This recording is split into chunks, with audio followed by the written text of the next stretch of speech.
जय श्री श्याम, राधे राधे दोस्तों। दोस्तों, आखिर क्यों वासुदेव कृष्ण अपने सिर पर मुकुट में मोर पंख धारण करते हैं? इसका संबंध उनके पिछले अवतार भगवान राम से है। आइए जानते हैं इस कथा के बारे में। एक बार की बात है, वनवास के दौरान माता सीता जी को प्यास लगी। तभी श्री रामचंद्र जी ने चारों ओर देखा तो उनको दूर दूर तक जंगल ही जंगल दिख रहा था। फिर उन्होंने प्रकृति से प्रार्थना की, हे वन देवता, आसपास जहाँ कहीं पानी हो वह जाने का मार्ग कृपा कर सुझाइए। तभी वहां पर एक मयूर ने आकर श्री राम जी से कहा कि आगे थोड़ी दूर पर एक जलाशय है, चलिए मैं आपको मार्ग बताता हूँ, किंतु मार्ग में हमसे भूल चूक होने की संभावना है। भगवान राम ने मयूर से पूछा, आप ऐसा क्यों कह रहे हैं?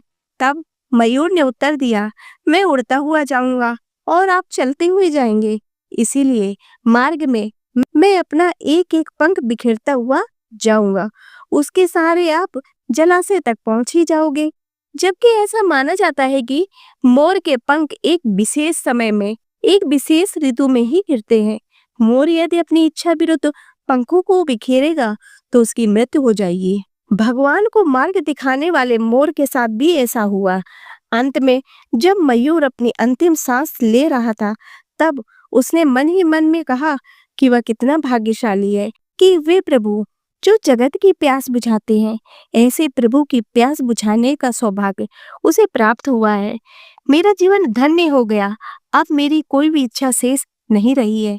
तभी भगवान श्री राम ने मयूर से कहा कि मेरे लिए तुमने जो मयूर पंख बिखेर कर अपने जीवन को त्याग कर मुझ पर जो ऋण चढ़ाया है, मैं उस ऋण को अगले जन्म में जरूर जरूर चुकाऊंगा। कहा जाता है कि जब भगवान राम ने कृष्ण के रूप में अगला अवतार लिया और अपने सिर पर मोर पंख धारण किया और अपने वचन अनुसार उस मयूर का ऋण उतारा था। पौराणिक काल का यह रोचक किस्सा हमें इस बात की सीख देता है कि यदि कोई बुरे वक्त में हमारी मदद करता है तो हमें उसका ऋण कभी भूलना नहीं चाहिए। तो दोस्तों, आशा करती हूँ कि आपको ये कहानी पसंद आई होगी। यदि ये कहानी पसंद आई हो तो इसे लाइक करें तथा चैनल को सब्सक्राइब करें।